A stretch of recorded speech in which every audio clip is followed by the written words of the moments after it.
Hi, baby. I'm so glad you're here. I'm so happy to be here. And everything is making it out of the group chat. The trip. It is. The interviews. Yeah. What's your sobriety date? May 26, 2014. Okay, so you have over 10 years now. Mm-hmm. Okay, all right, cool. Yeah. So I want to talk about how we got there. Where are you from, and what was it like growing up? Okay. Well, I grew up in Agora Hills. Oh, you're from there? Yeah. Okay. Yeah.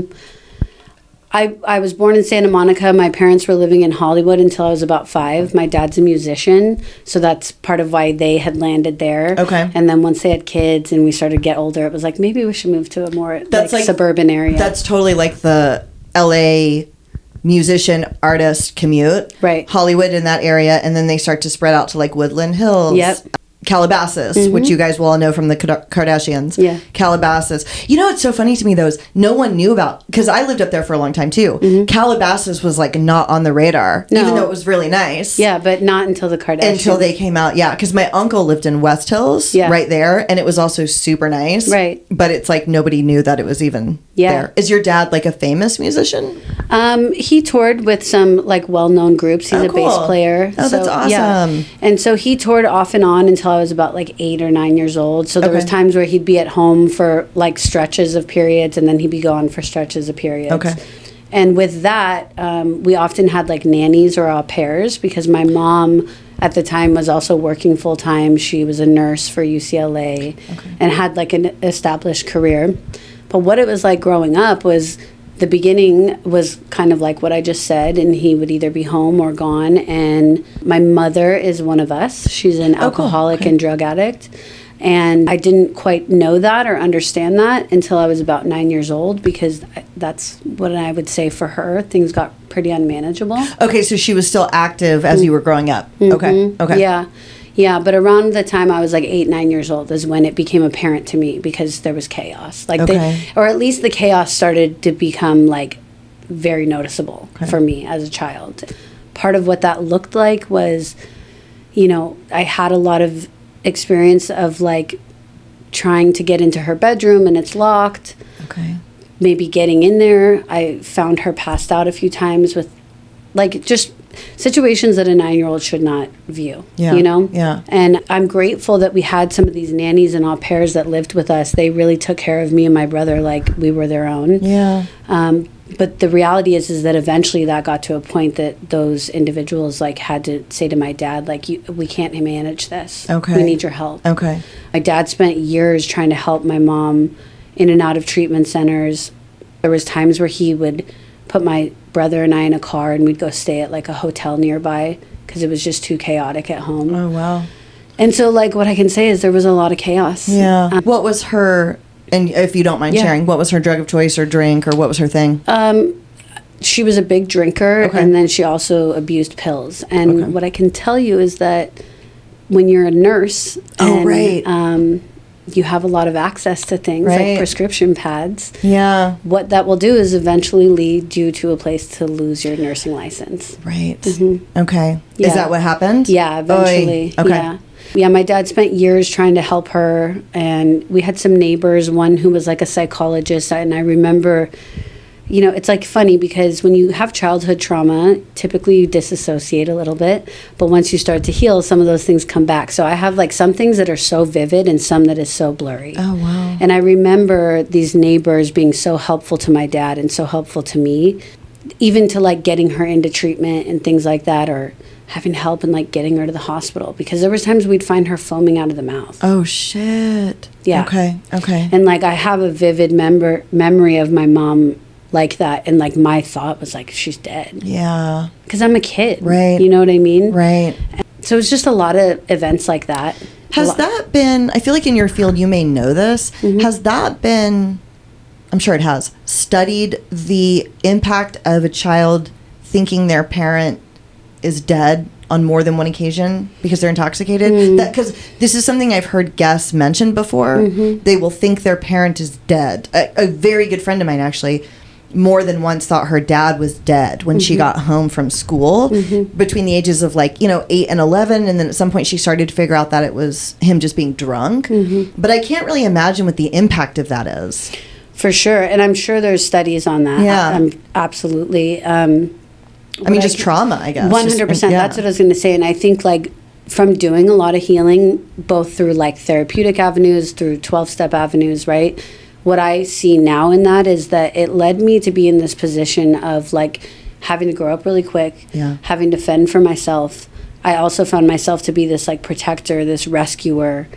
And I also think that it instilled this way of like creating this disconnect between me and my mother from a really young age. Because I was more concerned about like taking care of her or protecting her than I was like longing for that attention from her. Right? Yeah. And so I think that impact it had on me like nurtured me into this position of being like a rescuer, a people pleaser, a fixer. Right. And I think for a long time that was probably a beautiful thing about me. I would say there are aspects of that I think is a beautiful part of me today, but it eventually long-term manifested in a way that like I was such a rescuer, such a people pleaser that I had no idea how to show up for myself, or I ignored my own needs. You know, I did not take care of them. It became a way of like deflection. Right? Like if I focus on you, we don't have to talk about me. Totally. Right? And so I think that those events and that experience manifested in a lot of different ways for me, you know, and gratefully through like doing healing and doing work, I was able to take a look at that and see how I can like utilize that now to empower me to like be in the contrary, right? And be in service. And maybe that's part of why I enjoy service work so much the way that I do. Yeah. Because rather than seeing people who are like unhealed, rather than seeing them in a way of like shaming them or anything like that, like I really look to hold space of like, hey, I get it. Right. How can I get in this with you, and how can we climb out of it? You know? Yeah. Oh, that's really beautiful. Did you get close to your dad during that time? I've always been very close to my dad. I played sports. You know, there became a period where my mom was then removed from the picture too. So I was about 12. They got divorced. We spent a few months going back and forth visiting with her. I was 13. I was old enough to make a decision to say I don't want to go there.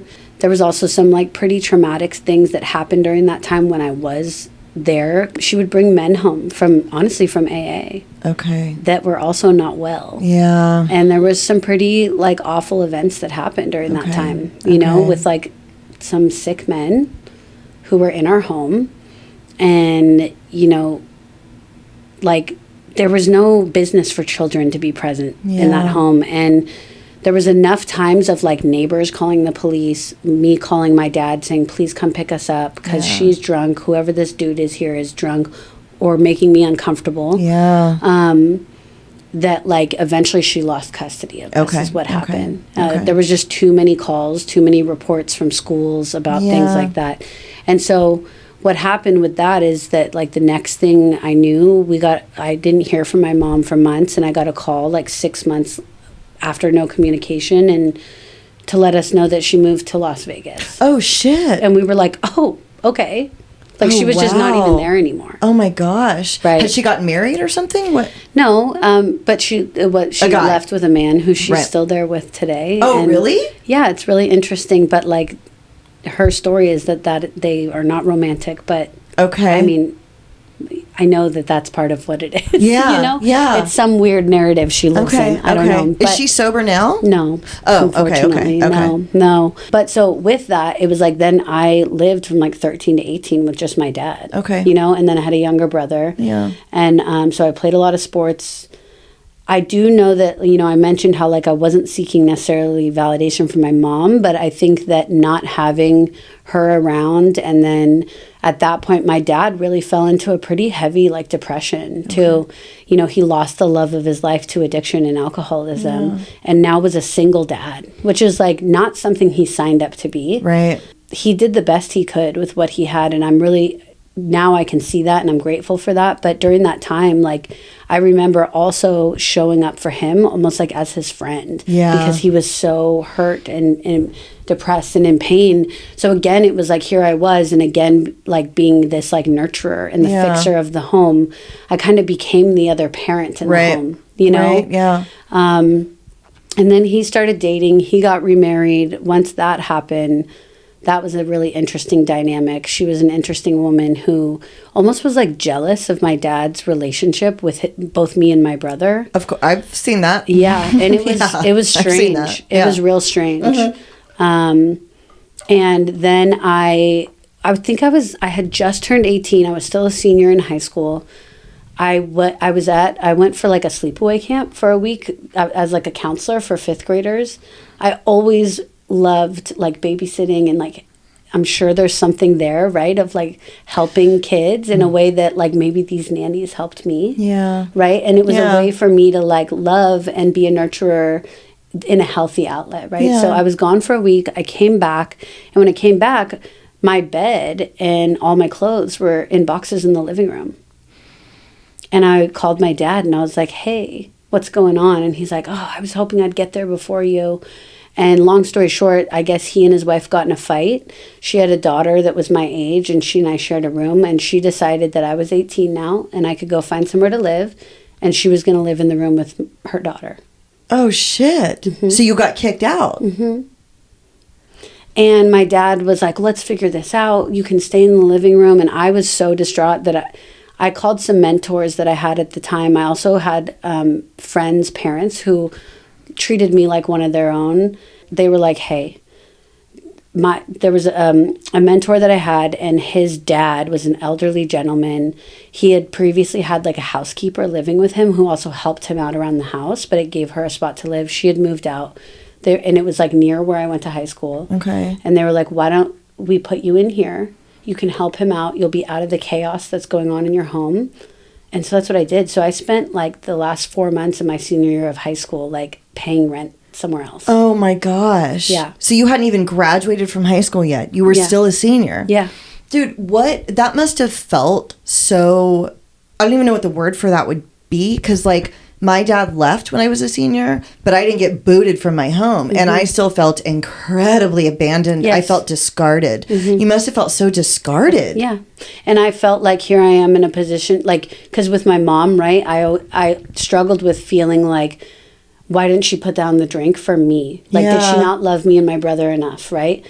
And, you know, then here I am, like, at 18 years old, and I'm feeling discarded because I'm like, why wouldn't my dad like stand up to his wife for his children? Yeah. And I know now that he tried the best he could. Again, I don't think he was in the best place. Yeah. But I was really angry with him at that time. Yeah. And I can tell you, I didn't talk to my dad after that until I was about 25 years old. Oh, shit. Yeah. There was a few phone calls or texts here and there, but I was so angry with him.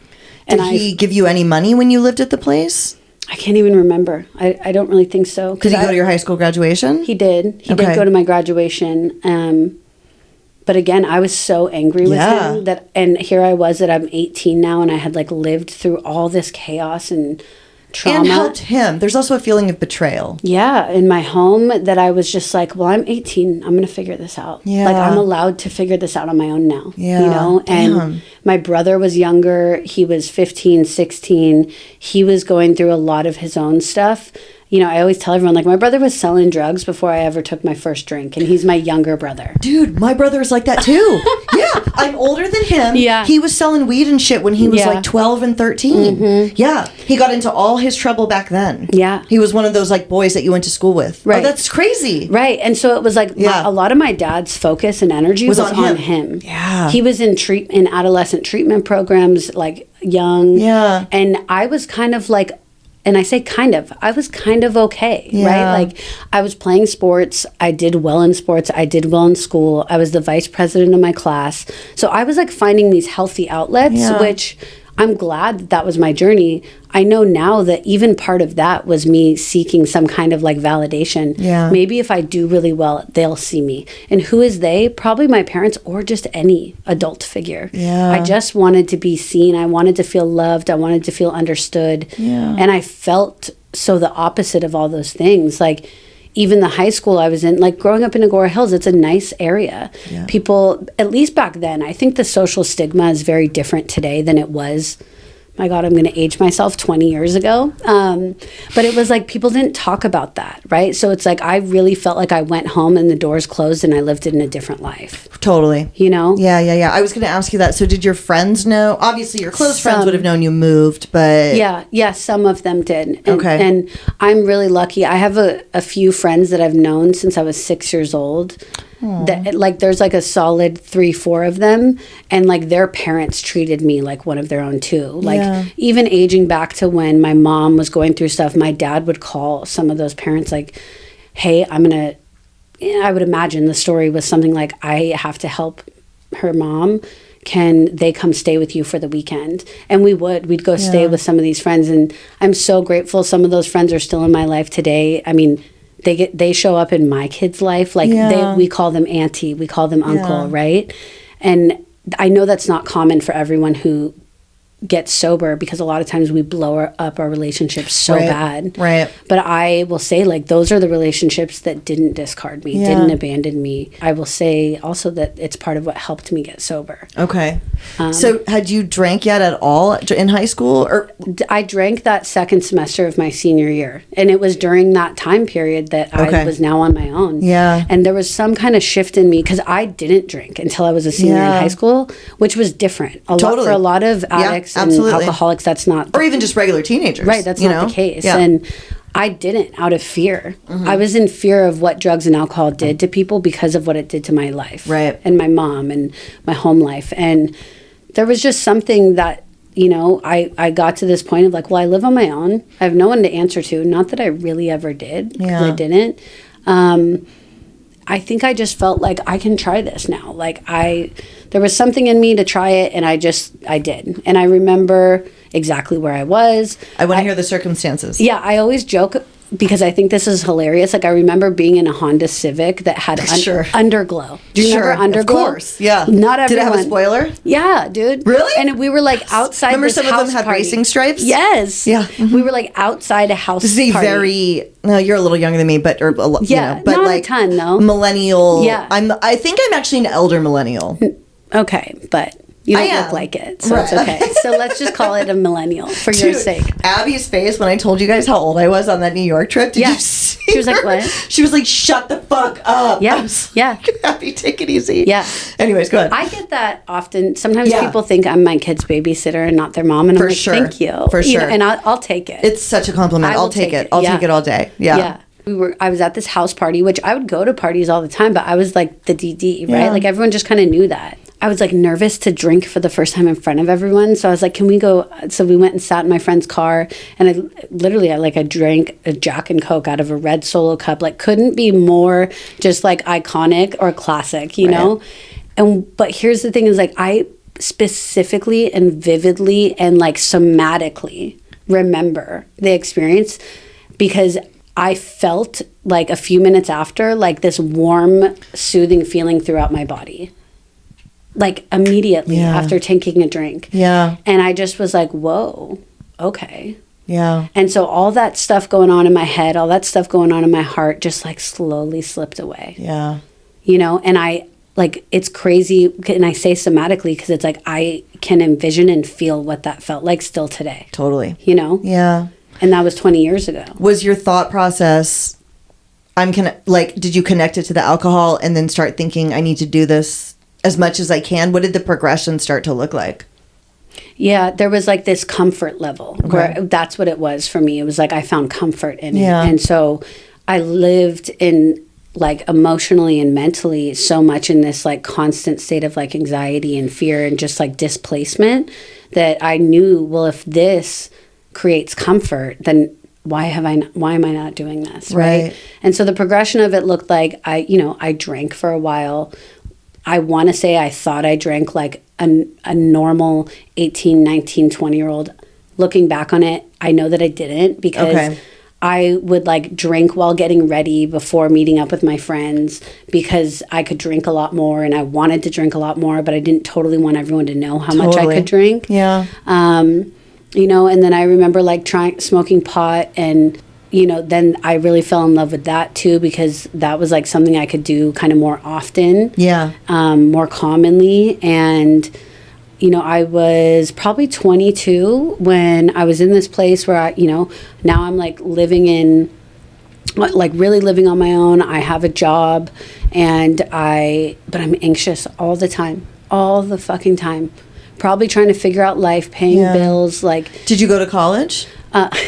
That's funny because we're down here in San Diego. I went to San Diego. Oh, you did? San Diego State? Yeah, for a little bit. Okay. And tried to play water polo because Okay. I was like a pretty good athlete. But then the coach was like, hey, you got to go to class if you're going to play on the team. And I was like, it's just not vibing for me. Right. Like, I don't want to get up early. I party. Yeah. And it was just too stressful, too. Yeah. Like, I'm there and I'm, like, paying my way on my own. Oh, you were. And trying to play sports and trying to, like, it was just too much. And so I moved back up to that area. How long were you there? Like a semester or? Like 6 months. Okay. That's it. Yeah, I lasted 6 months and I was just like, this isn't working with my party schedule. Right. Which is wild because, like, it's like an insane party area. Yeah. Like, it totally is. And I was just like, this doesn't work for me. When I look back, in reality, I wouldn't do anything differently, but I do think if I was going to do something different, I would come here and I would go to like USD or UCSD or San Diego State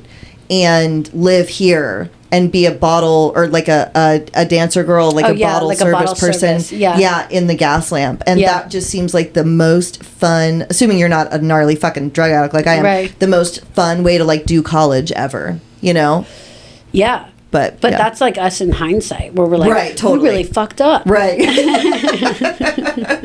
So you come down here just briefly and then you go back. What were you doing for work when you were up there? I was working with a nonprofit that was like working with children and families, which I loved. So again, like here, I was always in these positions of like helping others. Yeah. And I do think there was comfort in me in that because it also gave me this sense of like community, being around places like that.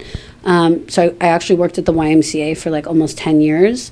And I will say that the YMCA had a really special place in my heart because I grew up in the YMCA as well. When my dad was gone and my mom was working, like we went to like the after school care, we went to the summer camps, like all these types of things. And so there was a lot of like comfort being in that community. I didn't drink or get high while at work, and I'm really grateful for that.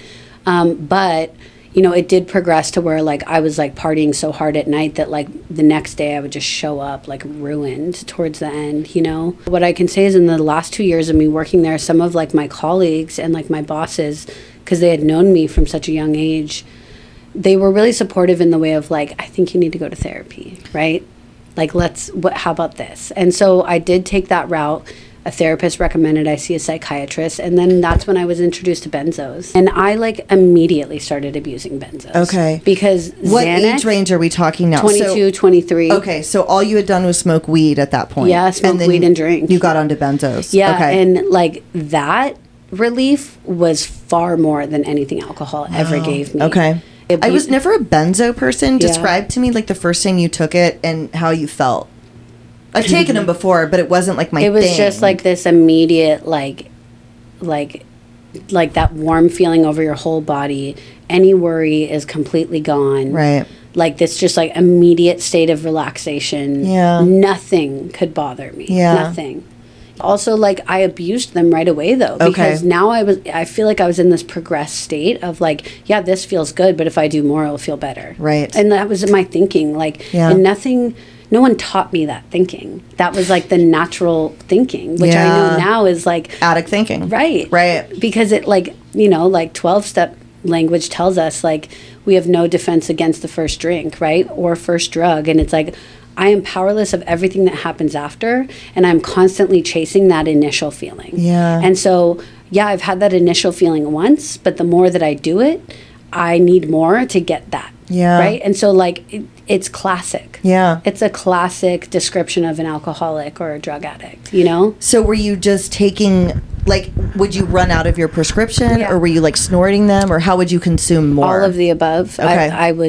I would chew them. I would rub them on my gums because it worked faster. I would mix Xanax with alcohol, which then created, I was like a major blackout person, but I was like this dangerous blackout drinker and using benzos because it was in the way where like I was still up and walking around and nobody knew I was blacked out. It was like I would wake up the next day having no recollection of anything from the night before. that really progressed to a point where like my friends would like, because I was living down in Venice and Santa Monica at this point too. I mean, it got to the point where they would like order a cab and put me in it and send me home. And I would wake up in the morning having no idea that happened. What years did you live in Venice and Santa Monica? From the time I was like 23 to 26. What, like 2003, 4, 5, 6? Or that was like, later, I guess. That was like 2011, 2010 to like 2013. Okay. Yeah. Okay. Yeah. I lived in Venice right off of Abbot Kinney. That's so funny. Yeah. 2000, right kind of near where we were when we went to dinner. Yeah. Okay. So, Abbot Kinney. There was a little street right there called Altair Place. And actually the place is still there. I drove by it when I went and met up with you guys. Yeah. And I hadn't driven by it since I left like 11 years ago. And I drove by it and there was just so much like feeling there. But yeah, I was right on Abbot Kinney and I worked that's the spin studio that I actually first got certified at, the one at the end. It's called Yaz. I don't know if you remember it. That's where I got like started teaching. That's so cool. So did you get to the point where you were strung out and you would get sick if you didn't have them? And how long did that take? Yeah. And then I like easily just found people who like sold them. So you did start buying it beyond your prescription? 100%. Okay. Yeah. How long was it before you were strung out on benzos? Probably 6 months. Okay. Yeah. Did you know that would happen? No. Me neither. No. Yeah. No. I was just, I was really in this place of like, I didn't care either. Okay. All I cared about was that feeling. Yeah. Come home and all I wanted to do when I would come home was drink and get high. Yeah. And like check out and like go somewhere in Venice where we could dance and have fun. Like all I cared about was checking out. Yeah. Did you live alone? No, I lived with 3 other girls. Okay. Okay. Yeah. And I would say that again, like for a while, I think that I was like partying like other people were. With the exception of like taking more privately and them not knowing, like taking more Xanax than they knew, Yeah. And then they probably had no idea that some nights that I was taking it and then we'd go out and drink. And then that's part of why I was blacked out. When's the first time you realized, oh shit, I don't feel good. And I think maybe it's because of the benzos. Do you remember the first time that happened or you had any awareness of that? I mean, it was definitely during that time that I lived down in that area, but I didn't like specify it to just the benzos or just the drinking. It was just like, oh, fuck, I'm hungover. Okay. Or I feel like shit because we partied hard last night. And I would then, if I needed to, I'd have a drink in the morning and then and just one at the time, you know, and then I'd feel a little better and be all right. Yeah. Or I'd smoke a bowl and I'd be all right.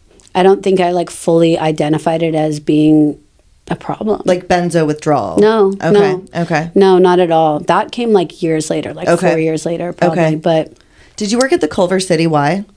No. Okay. I taught spin at that one. You did? Mm-hmm. Yeah. I love that. Yeah. So you're living with them and working and what happens And so next? like during that time, I had a lot of fun in my partying too, right? Like we always say like it was fun until it wasn't. Yeah. I had a lot of fun and there's a lot of fun that I had that I don't regret. I mean, I don't really regret most of my story, but during that time I started to like take Molly, ecstasy, drop acid, eat some mushrooms, and especially living out in that area. Yeah. And, you know, a lot of my friends and I were very into the music scene. So we would go to Coachella, drop acid for 4 days, you know, have an incredible time. Yeah. Like I always say, the last time I dropped acid, I was watching Radiohead play at Coachella. Oh, that's pretty cool. Looking up and like truly believing that the stars were melting, you know? Yeah. And like, that was a pretty rad experience, you know? But so I just kind of got into that like exploration time as well. I definitely liked to be like creative. I felt that as being a way to like be expressive. And it's funny because I remember like while being in that phase of my life, it was like I had to get high to be creative. Okay. Creative how? Like artistic? Painting, dancing, in an artistic way. Okay. And that artistic way really gave me a lot of like expression. Okay. But I really felt like it was the only way I could express myself. But I had to be high. Yeah. I had to be, you know? Were you dating during this time? Like any significant relationships, no, not I guess? significant relationships. Okay. I was sleeping with people and seeking validation. I had like an interesting journey with dating, you know, of like, I wanted people to be close to me because it gave me a feeling of comfort, but I didn't want them to be too close to me because they could hurt me. And that was during a lot of like my unhealed abandonment, right? Right. And so it was like, I kind of always operated in this way of like being the cool chick. Like, oh no, it's cool. Like we don't have to have a label. Yeah. Even though deep down it probably destroyed me. I tried to do that too. You know? And it was a long time before I reconciled the idea that I'm not like that. Yeah. You know what I mean? And I really, really tried to do that too. Yeah. Through dating Skylar. Yeah. You know what I mean? Yeah, kind of. Yeah. You know what I mean? I always kind of like wanted to be like the cool chick. Right. So what's the next escalation? At some point, you're totally strung out on benzos. Where do you go after Venice? The next escalation was I moved back up to like my hometown. We all moved out actually, and like kind of went some different ways. I moved back up there, and I started dating someone who, like, I have no interest in dating this person. It's someone I knew from growing up. We ran into each other back home. We like caught up, and then he reaches out to me to tell me that he's really struggling with his own addiction stuff. And he knew that I had been around that and had some kind of like understanding of it because of my home life. I mean, and when I say I knew this person, like I knew that like we were in kindergarten together. Okay. And then I run into him, we're probably like 24, 25. We start hanging out. And I mean, long story short, like then I'm like, so I'm living up in that area. My like closest friends don't live up there anymore. And so I'm hanging out with this guy because it's easy to like smoke pot with him. It's easy to do this. And like, as we're doing that, it like becomes very apparent that he's like struggling with his heroin addiction. Oh, okay. Right? Tell me how you figured out he was on heroin. What's the first thing that happened? Well, I mean, he told me that he was like struggling with that, but he was trying to stay like clean from heroin. Okay. And so he could only smoke pot and he could only drink, right? And so I would hang out with him, and he was like so enamored with me that I like was so supportive of him, right? Because again, here I am, like I can save you, I can fix you, and I'll love you no matter what's going on with you. That really escalated, because then there were times where like he would act weird and he'd be nodding out, and I'm like, I thought you were clean. I am. And I remember that was like during that relationship was when I learned what Suboxone was. Oh God, yeah. Because he told me like, well, listen, there's these pills, and like it will help me so I don't use. And I remember going with him to like pick up the pills from somewhere and just being like, this is weird, because this feels like just feels like we're just buying dope. Right. Right. Like, why are we buying it from this girl in this weird apartment complex, you know? But I was like so unhealed at that point, and I had such low self-esteem that like I didn't really care. Like, I just supported him in whatever was going on. You also don't know, right? Like the journey of the partner, spouse, friend, whatever, parent of the heroin addict. When you start to learn what dope sick means, what well means, when you learn what Suboxone is, when you learn, like, because I went on that journey first before I became the heroin addict, and then I brought my mom on that journey, and it's just so confusing to be the person. You just can't really understand it. And so like my mom, even when we were home for a funeral, she brought my cousin to buy Suboxone because my cousin was strung out and wanted to go to this funeral. And my mom was like, I guess I'll pay for it. I kind of know what this is. And same thing. You're telling me it's medication, but God, we're buying it at like this trap house. It's like this whole, I know exactly what you mean. I'm sure so many people know exactly what we mean when there's someone that starts to engage you in their heroin addiction and you start learning terms like Suboxone and giving them money to buy Suboxone and going with them to weird places, but supposedly it's medicine, but they seem okay. They don't seem like a crackhead. Right. You know? Right. It's like this weird, tricky, awful gray area where heroin addicts and the people that love them live. Oh, yeah. You know? Yeah. Absolutely. And, you know, and then it was like after that, I remember some weird thing happening with like my roommate I lived with at the time told me that like an Xbox and some money went missing from his room. And he worked in the music industry, so he sometimes had like money before going to deposit it in the bank. Yeah. And I remember being like, that's so weird. And like, he's like, do you think someone broke in? Da, da, da, da, da.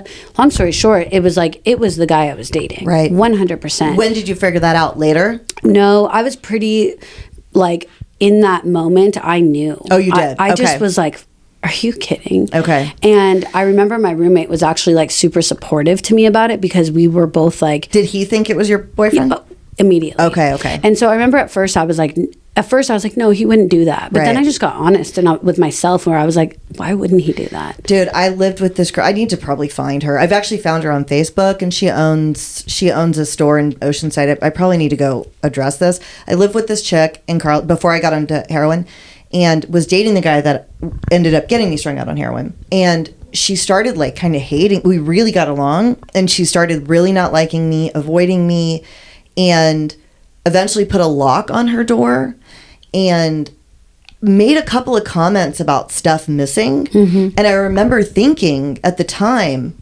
God, that's so weird. Mm-hmm. And it took me years before I realized, oh, he was stealing from her. Mm-hmm. Like within the past 5 years, I've put that together. Right. Because she hated me, and then she finally kicked me out. Yeah. And left me like this. And it really took me a long time to realize that he was actually doing that. And you haven't connected with her? No, I haven't.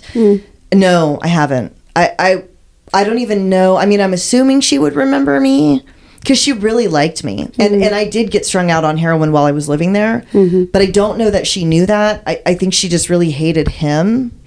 So anyways, I'll go say something to her maybe at some point. Yeah. But no, that's why I was asking, because I've had a few situations where I made like amends to people where I was like 6 years sober, but it was like something finally came back. Yeah. And I remember being like, I don't know how this is going to be. And then it ended up being like super beautiful, you know? Yeah. So that's why I was wondering if you've connected with her. I will. She was a nice person. I think she would be nice about it. Mm-hmm. She handled it really poorly in the end. Yeah. Mm-hmm. So that's why for a long time I've been like, dude, fuck her. Yeah. She never got honest with me about it or any, you know what I mean? She's like very, unceremoniously kicked me out, gave me a 30-day notice. And looking back, there's so much I didn't know. I was paying my rent directly to the landlord, not her. So like I shouldn't have had to leave. Right. You know what I mean? I never missed one, but I was just like, okay, and I was in fact strung out, but regardless. So this is where I'm at, right? Like, because I look at it like this. Okay, I just started drinking, then I smoked some pot, and like, I started to dabble with like cocaine, the like hallucinogens and that kind of stuff. But now I'm like back up in this area. I'm dating this guy who's in a full-fledged heroin addiction. But like, I was just like pounding Xanax at this time, more than ever before. How were you getting them? Same way I was prescribed. Okay. But I also would buy them off the street. Okay. And then, smoking pot, drinking. I mean, I was partying hard. I'll tell you, I lost my job during that period too. At the YMCA? No. So at that point I was working in a school district in like the special ed department. I was like an aide because I was really passionate about that stuff. I still am today, but the reality is I missed work too much. Because I would be so hungover. Mm-hmm. I at least had it in me to know like I cannot go show up. Yeah. But I missed so much work that like they had to let me go. Okay. And so like this is where these things progress. So now I don't have a job, and then my boyfriend's like, this weird stuff's going on with the stuff going missing. I'm living with it was a 3-bedroom condo. It was actually 2 guy friends of mine and me. And I adore them, and they adore me. They were always so kind to me. They tried to talk to me about it, like, is he okay? Yeah. And I think I was like, no, I don't think he's okay, but also like, what am I going to do? I'm in this relationship, and I felt so attached. Yeah. That's where like some codependency stuff comes in, but I don't want to lose someone, right? Yeah. And like, so at this point, like, I'm like, I don't have a job. I don't know what to do. I'm in this relationship. And so then we decide like, I'm going to move out of there, and he and I are going to go move in with his mom. And we're like 25, right? There was no bedrooms available. So we made a bedroom in the living room. Oh my gosh. And like, this is where my life goes, right? Yeah. I go from being like the girl who's like playing sports, the vice president of my class, like well known through the YMCA in the community, to like, I'm dating this heroin addict and living with him in his mom's living room. And then we decide at one point, we only need 1 car between the 2 of us. So let's sell one of them so we have some more money. Yeah. So we sell my car. Right. And this, like that to me, like we could, as we could sit here and talk for hours about like the stories and the shit we did in our addiction and the places it took us to. But like, that's the short of it. Yeah. Like that's where it got me. Yeah. And we got into a fight one night because he was nodding out. I saw track marks, and I was like, you've been lying to me. And I was in this place of like just despair, because I'm like, who am I? Yeah. Like, I don't have a job. I don't have a car now. I'm not making money. I felt so unattached to like myself. Yeah. So unattached. But then it was also like, do I deserve this? Is this where I'm supposed to be? And I just was so lost, and I was so angry with him that night that I decided, I'm going to show you. And I downed an entire bottle of Xanax of what I had left. And I know that there was 32 in there. And, you know, I always say when I talk to other people, it's like normal people wouldn't know how many pills were in their bottle. Right. I know because I constantly was counting. Yeah. Because is he taking them? Do I need to track when I need to get more so I don't get sick? Right. But so it's weird. Like here I am, like from that incident 12 years later, and that number, like I will never forget. It was 32. Yeah. And next thing I know is I'm waking up in a hospital bed. Oh shit. Like restrained to the bed by myself, and I have no idea what's going on. And so, you know, he had the courtesy to take me to the hospital because it didn't look good. I was put on a 5150 psych hold. Okay. Were you trying to kill yourself? No. Okay. It was like for sure like suicidal ideation. And yeah, I had I made that act. I don't, you know, like truly when I think about like, was I trying to kill myself? Like, no, but I also wanted to do something drastic to feel better. Yeah. And I think now it's like that was like a major cry for help. Yes. Major. Totally. You know? Yeah. And he never came to, once I woke up, I never saw him again at the hospital. Oh, yeah. Wait, your whole life or at the hospital? No, I've seen him twice since then in an AA meeting. Oh, really? Which is cool. But you didn't see him back then? No. Okay. So in that moment, I'm like asking the nurses, like, hey, what's going on? And I'm like, where's my purse? They hand it to me. My wallet's not in it. And I'm like, okay. I take my phone out. I check my bank account. He went and like took all my money out of my bank account. Oh, no. And then I finally get a hold of his mom to be like, what is going on? And she's like, he checked himself into rehab. And I was angry. I was like, fuck you. Was that true? Did he really go? Mm-hmm. Oh, he did? Mm-hmm. Okay. I think things got so bad for both of us on an individual level, let alone anything between us, that he probably was in this place of like, if I don't go do this, I'm gonna get into some deep shit. Yeah. And so he went to treatment. I was angry. I was kind of like, fuck you. Now you're gonna get help when I'm out here alone. And now I don't have my car because we sold mine. I don't have a car. You just drained all my money. You probably got super loaded before going into treatment, right? And I have been living in your mother's living room. Yeah. I was pissed. And so I remember when the 72-hour hold was up, they asked me like, who's going to be picking you up? And I just broke down. I was so emotional. And I was like, I don't know. Mind you, I hadn't been talking to my dad, right? Okay. So here I am like 25. Since high school? Yeah, there was a few instances of us connecting. But for the most part? Yeah. Okay, so you didn't see him on Christmas or over the holidays or? Okay. No. Okay.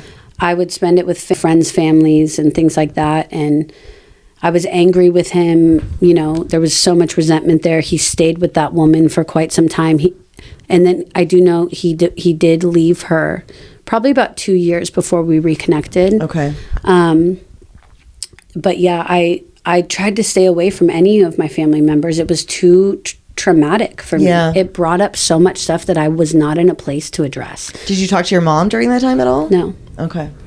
I would write her letters. I remember I set a boundary with her that she could write me because it was too much for me to talk to her. Yeah. Because I never knew when she was going to be fucked up, when she was going to be lucid, and I was not healthy. I was not healed, so I couldn't hold that type of emotional just like experience. That whole interaction brought up so much. And you know, so when they had told me or asked me who's going to pick me up, and I'm like, I don't know, like I need some help. And I really broke down and was like, I don't know how to deal with this. And they were like, hey, listen, there's this center, it's county funded, you could do 2 weeks of treatment and get some help. And I was like, let's do that. Wow. And so that's the only treatment I've ever done. Really?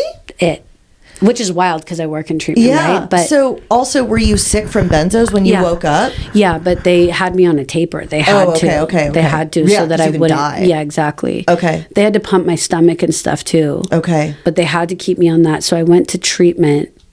And where is it? Somewhere in LA? In Ventura County. It was a Ventura County funded spot. I did groups and stuff. I was super depressed. It was hard for me to come out of the room at first because I just was like, I can't believe I'm here. Yeah. My thought process was like, this is where my mom should be. This is where my brother should be. How am I the one who landed here? Yeah. Right? Mm-hmm. And, I started to come out a little bit more. I definitely kind of broke down with the therapist in there. And I will say that with a therapist in there, we called my dad. Because I was like, I really don't know where I'm going to go from here. And he didn't even know you were there. I think he found out from one of my friends. Okay. Because those friends that I was really close with, like, they reached out to him to be like, this is pretty bad. And so when I came out of there, my dad he was living in a studio. He's like this bachelor man in his early 50s, right? And he just had his bed and a couch, and he let me come stay with him. Okay. And during that time as well, when I was in that treatment center, it was the first time that I spoke out loud about some things that happened in my mom's home with some of those men. Okay. And so I, for like 11, 12 years, like never told anyone that I was sexually assaulted by a man that my mom brought home. Okay. When I was 13. Wow. Okay. And so it was 11 or 12 years of, I never spoke about it. What I know now is it probably was some form of disassociation. Just like one more thing I don't want to deal with, I don't want to talk about. I also didn't feel like I had the people to talk to. But when I was in that treatment facility, I did. I got honest about it, and it allowed me to even talk to my dad about it. Which, oh, wow. I remember he looked up that man, and we found that he was... he died actually in prison. Oh, shit. Yeah, because my dad was ready to like wreak some serious havoc. And I do know that man also caused some like major harm to my mom. Oh. Like there was a period where an incident happened where she had like, he beat the shit out of her. Oh, wow. Broke her jaw, broke her ribs. And like he ended up doing a lot of time after that. Did your mom know at the time that happened? No. Okay. My mom was in the room. She was? She was in the room, but she couldn't wake up. Okay. Because she was so high. Oh, shit. Mm-hmm. Okay. Yeah. Wow. So that was a heavy thing to walk around with for a really long time. Yeah. And I think it just like manifested for me in this way of like that it made me really struggle with like my self-worth and self-esteem. It made me really struggle. I think that probably also manifested into that way where I talked about like I'd let people get close to me but not too close. Yeah. I didn't trust anyone. Yeah. I didn't trust that people would love me. I didn't trust people would stay. I always had some walls up. Always. And I would love to tell you that I got sober after that, but I didn't. Shortly after that, I like met this woman because I needed to do something for work. I was like staying with my dad, and it was like, all right, what am I going to do? I kept going and seeing like a therapist through the county and a case manager that was trying to help me. And it was, but I wouldn't go to meetings. Even when I was in that treatment center, I went to a couple meetings with them, but I let everyone there know I was there to support them. And I was not a drug addict. I just had emotional struggles. Right. But for some reason, I liked going with them. Right. Granted, I did go to Al-Anon when I was like 12 and 13. My dad would take us. Okay. There was like an Alateen meeting downstairs from this one Al-Anon meeting that he was going to. So he started going to Al-Anon when I was like 12 years old. Okay. Because of stuff he was dealing with my mom. So there was this like comfortability of like, oh, I'll go to a meeting. Right. Okay. Like I'm an ally. Yeah. I'm not a drug addict. Yeah. Like, that wasn't cool that I took that many Xanax for sure. Yeah. But I wouldn't have done that if I could deal with these emotional issues. Right. Like that's where my head was at. Right? No, dude, I felt the exact same way. So you're living with your dad, got out of the place. Yeah, so I meet this woman who, granted, the guy, the ex-boyfriend's mom, she was a hairdresser and she did this woman's hair who needed like an assistant, which meant like kind of like a babysitter and nanny, right? And it was like, okay. And it was like in the same area. So I start helping out this woman, and through that, she and I start to kind of get close. She knew that my ex-boyfriend was in rehab because she knew his mom. And so we would talk about that a little bit. And then like slowly we got closer and closer, and things started to come out where she told me that she had previously gone to rehab, but that she didn't struggle anymore. And so she was like, I totally understand. Right. And she told me that it was Adderall that she struggled with, and she just smokes pot now. She doesn't drink anything. And so then, of course, next thing we know, like she and I are like smoking pot together every night after her kids go to bed. Right.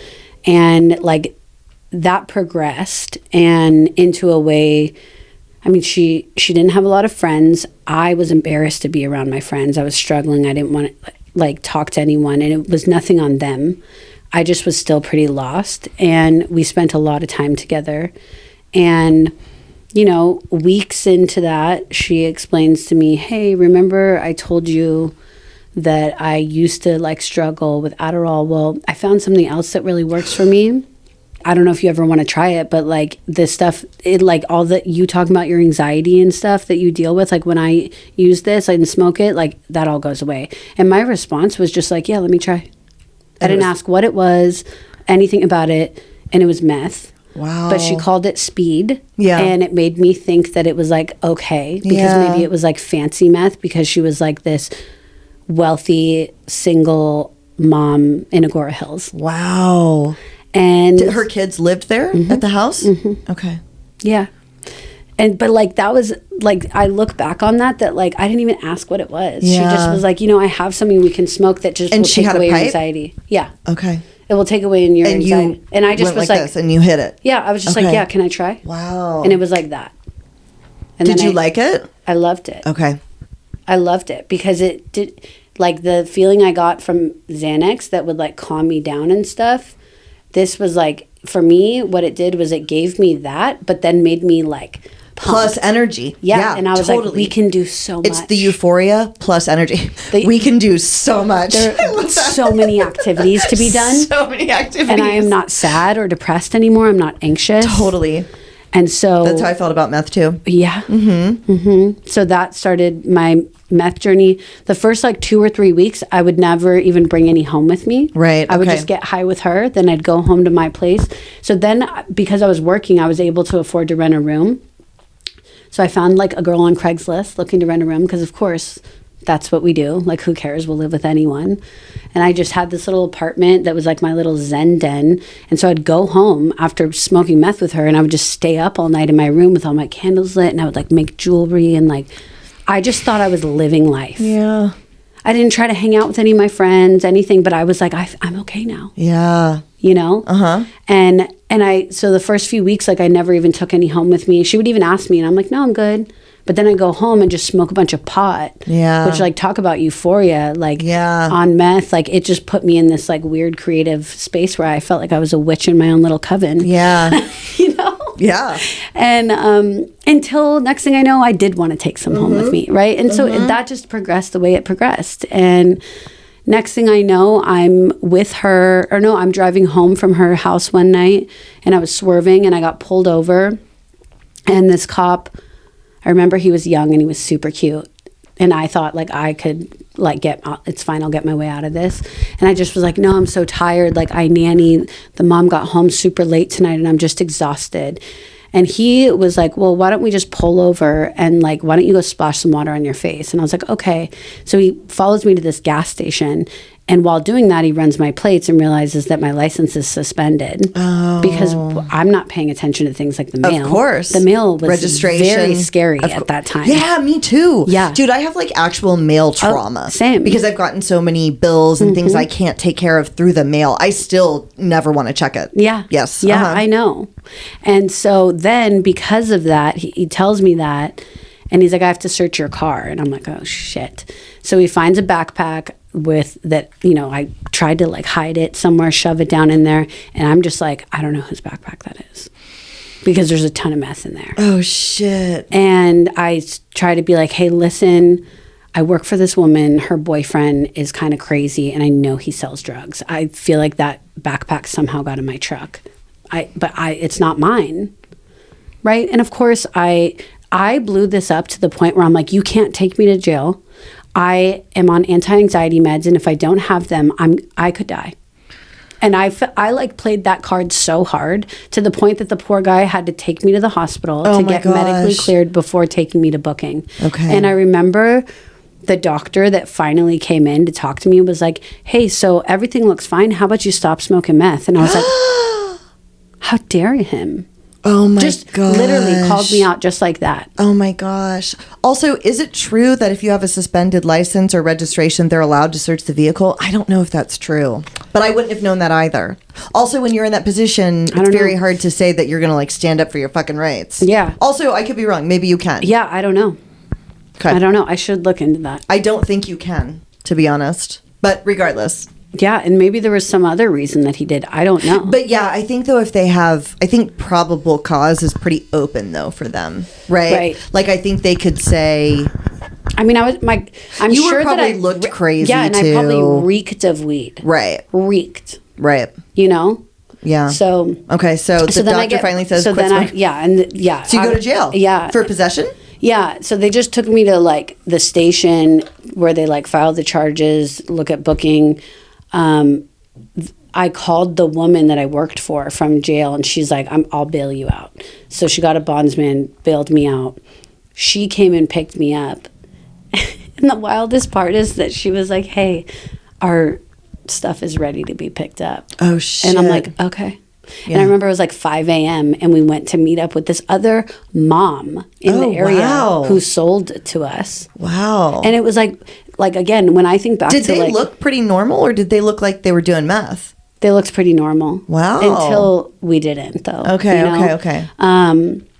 We would spend hours like putting ourselves together before leaving the house. And imagine you're on meth too. Right. So like, it's fun to get ready. Totally. We probably looked more crazy than we thought. Right. For sure. Right. When I was arrested, I was wearing a Little Mermaid shirt. Oh my God. That's actually kind of cute though. But yeah. I remember. And so we go and pick up and then I ended up just staying with her. I didn't want to go home to my house because I was like, I can't believe I got arrested in my hometown.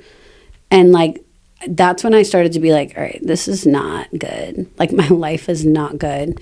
And I was coming up on my 27th birthday that week. And I remember I just was so emotional and I was like, oh my God, I'm gonna have to deal with courts, like all this stuff. What is my life? And she and I just got super high for a few days. Like the kids went to stay with their dad and she and I just like hung out and got so loaded. And then she was like, let's go to this store. And I don't even remember a lot of this. Okay. What I can tell you is I remember coming to a few days later, sitting on top of a cop car in front of Kohl's. Okay. And apparently I accompanied her into Kohl's and we shoplifted. And like the loss prevention, they had loss prevention, and the way they do that, which a lot of people know, is like they don't like come in and catch you while you're in the middle of the act. They let you go all the way through with it, and they have cops in the parking lot waiting to greet you. Yeah. Right? So then I got arrested again. Oh shit. And so it was like twice within 5 days. Oh my gosh. And this is I got arrested twice in 1 week. Oh my God. And okay. so you're out on bail for possession, and then you get arrested for shoplifting. Yeah. Or whatever. It was commercial burglary because I had over $1,000 of stuff on my person somehow. Yeah. Like I remember when they were patting me down, they're like pulling like earrings out of my bra, and I'm like, I didn't even know that was there. Like they asked. Were you on benzos too, or just only meth? Just meth, but like more than I had ever done. Okay. Like that's what I truly remember kind of coming to out of this weird space and being in the guys. I remember him asking how long I had been in the store, and I said 30 minutes, and he started laughing. He was like, you guys were in there for 3.5 hours. Oh my God. Yeah. Wow. In Kohl's. Yeah. Like, what do you need from there? Right. Right. Like, and I also though know that day, while I was sitting on that cop car, because they separated us as well, she was in the back of a cop car having a fit. Like the way we responded was very different. She was like tantruming, screaming, crying, and I was like, must have been so high that I was like, am I like not there? Yeah. And then it like struck me in that moment. Like I remember sitting on that cop car and looking up and being like, oh my God, like here, like how am I here? Yeah. And I remember telling them like, excuse me, I think I need some help.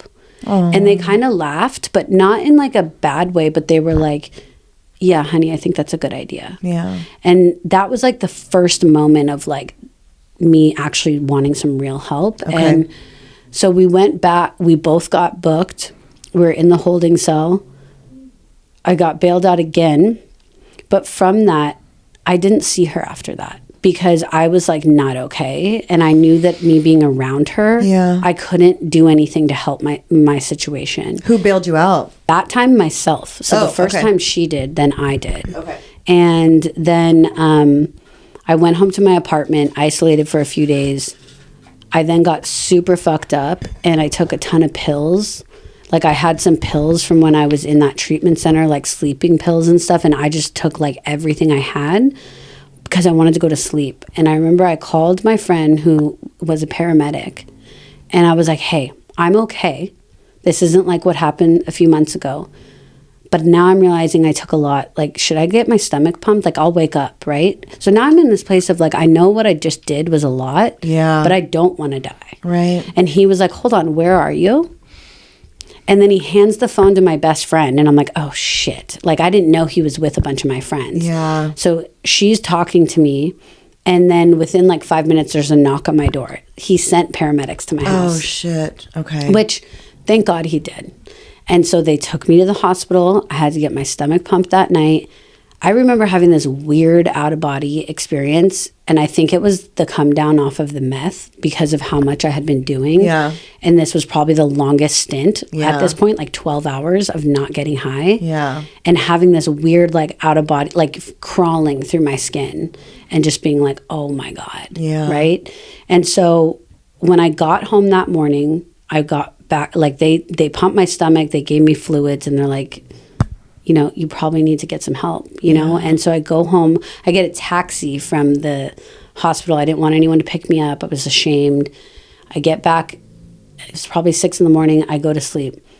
Then my roommate's knocking at my door. There's, your friends are here. And I'm like, what? And it's like 8:30 a.m. And so 4 of them showed up. The one who was a paramedic, my best friend, my other best friend, girlfriend who I've known since I was 6 years old, and one other one who I've known since I was 13. Okay. So there was 4 of them. They came in my room, and I was like, what are you guys doing here? They're like, we just want to check on you. And I'm like, I'm fine. This is ridiculous. Please just let me sleep. Like, it's so early. And they just sat down on the floor. They sat down, which was like this symbolic way of like, we're not going anywhere. Yeah. We're going to figure this out. Aww. And they just were like, how can we help? And this was like the first time in my life I felt like this overwhelming feeling of like love, because for so long everything I was doing was like chasing to be seen, chasing to be heard, chasing to be loved. Yeah. And there was just something about this moment. I mean, they essentially had an intervention with me. Yeah. Where they're like, Jenna, this is not you. Yeah. You being arrested, you losing jobs, you like, this is not you. Yeah. And I got really honest with them about what I had been using. They had no idea. Yeah. They had no idea. Did you have health insurance? I had Medi-Cal. Okay. Yeah. So Medi-Cal was a thing by then. Yeah. So, okay. And when I went to By the way, if you guys can hear Tanky snoring, he's so loud. I know. Huh? I can feel it on my foot. It's like calming though, I know, right? I The like vibration. it. I Skylar like loves it. when his little body does that. He Yeah. sleeps on Skylar's head at night, and he said it's very calming. So anyways, I'm so sorry if you guys No, can hear him, but I can't bring myself to move him. No. So- He's part of our He's our part vibe of the, right now. yeah, totally. Okay, sorry, go ahead. No. So So you have Medi-Cal. I had Medi-Cal. So, and I had a case manager and a therapist that I was seeing still, even Okay. while using. Okay. And so I decided to make a call to the case manager at the county that I was seeing, get really honest with her. And she goes, oh, honey, we know. And she goes, that's why last week when you came in that we weighed you. Oh. Because they had been seeing me drop this weight consistently and life just being continuing. I couldn't manage life. I was a wreck emotionally in therapy. And so they Do you knew. remember how much you weighed? I'm just curious. I don't. Like but 110 pounds or probably, something crazy. because I do know that they told me there was a month where I lost 29 pounds. That's crazy. And I didn't think anything of it, probably because I was high. Right. That I was coming in as my like normal little check-ins and they were weighing me constantly. Right. You know? Wow, yeah. And Okay. so I did tell them I wanted some help. Also, my group of friends, I had a friend at the time who was sober, but he lived up in like Northern California. And they were like, look, Ryan's coming into town and he's going to take you to a meeting. And I was like, I don't need to go to a meeting. And they're like, well, you go for us. And I was like, okay. And so I went to my first meeting. I did not raise my hand. I did not identify. Yeah. I think I was really there to make my friends feel better. Yeah. Because I did appreciate their support. Yeah. I also was just so lost and in this place of like, I'll just kind of try anything right now. Yeah. I never used meth again. Wow. From that. Was it an AA meeting or an NA meeting? AA. AA, okay. And I did keep going to meetings, but I continued to smoke pot. Okay. And I continued to take Klonopin and Xanax. I also would drink here and there, and I was just choiceful about who knew about it or who I was around. But I did never use meth again. But here's the thing, like, I started to, like, meet people in the rooms, though, that I was like, okay, I like you. Right? Totally. I wouldn't identify. Anytime I identified, we laugh about this. I would raise my hand and be like, "Hi, I'm Jenna, and I'm human." Oh, because God. I was so arrogant obnoxious, and annoying. Where I was like, "You're not going to label me." Yeah. Like, I'll get something out of being here, but don't tell me who I am. Totally. Oh, Jenna, I can picture you saying that. I would like sit on the ground in meetings and be like, "Well, I'm more grounded down here. Oh, God. I'm just here as the human to be like find some peace." I can see you in my head doing this. Yeah. But I think you just brought up something really important. Yeah. That there was a time where you weren't doing meth again, but you were going to the meetings and you started to meet people in the rooms. That is what happened to me going to rehab multiple times. I met super fucking cool people at my rehab. I went to a really fun rehab twice. Yeah. And the owner was the coolest guy ever. And the people that were counselors there were the coolest people ever. They were so funny. And it started to change my mind about the way that I saw addicts. Yeah. And like Though I didn't stop right away. Right. And I started to have this understanding of like something around here is working for these people. Like these people are genuinely happy. Totally. It kind of pissed me off at first, to be honest. I was like, you're so annoying. If you tell me to keep coming back one more time, I'm never going to come back. But I would. Yeah. And so I did that for like 4 or 5 months. Went to meetings, but like was not fully sober. But I went. And I didn't have a car at this point, by the way, because that first arrest, my car got impounded from the possession. And I just was like, well, I'm not going to pay to get it out. Can't afford to get it out. I'm just going to leave it. And so people would even pick me up. Like I got people's numbers. And I have one friend in particular who like, we joke about it now, where he's like, no, I knew you were high. I could smell it. But he's like, yeah, but you would call me and ask to go to a meeting. And he's like, I was just like, yeah, I'll take you to a meeting. Yeah. Right. And, there was a period after that 4 or 5 months. It was Memorial Day. That's May 26th of 2014 was Memorial Day, or the 25th was the day before. And I was at my apartment and I was just like pissed. Like I had nothing to do. It was Memorial Day. I was angry. My normie friends, the ones who had an intervention, no one's inviting me to hang out, probably because they didn't want me to drink or they didn't want to drink around me, right? Which is like healthy and thoughtful of them. But it still sucks when you're the person and it's that first Memorial Day. Right. And I just was angry about my life. Yeah. And I just decided like, you know what? Fuck this. I'm going to get drunk. I remember like crushing up Seroquel and snorting it. Like I just did everything I could and nothing happened.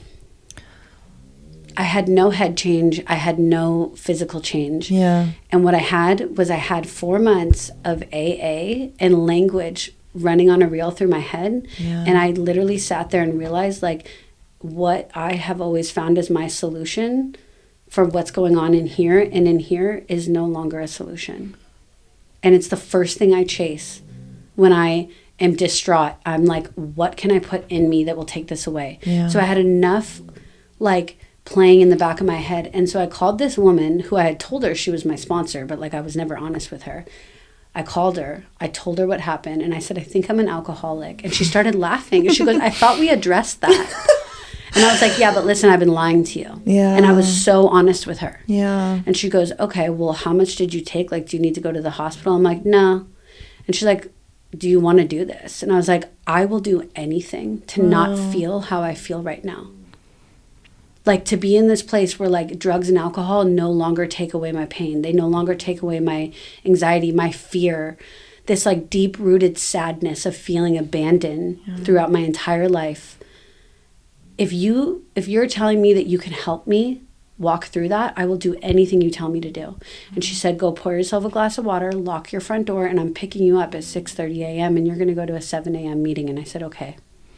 And I did. Wow. And I worked my steps in the first 30 days. Oh, you did? All 12? All 12. Okay.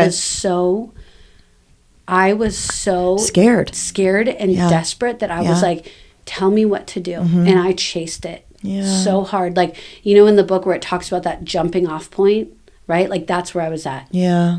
Where I was like, I have tried everything to prove to people in AA that I was not a drug addict. I was not an alcoholic.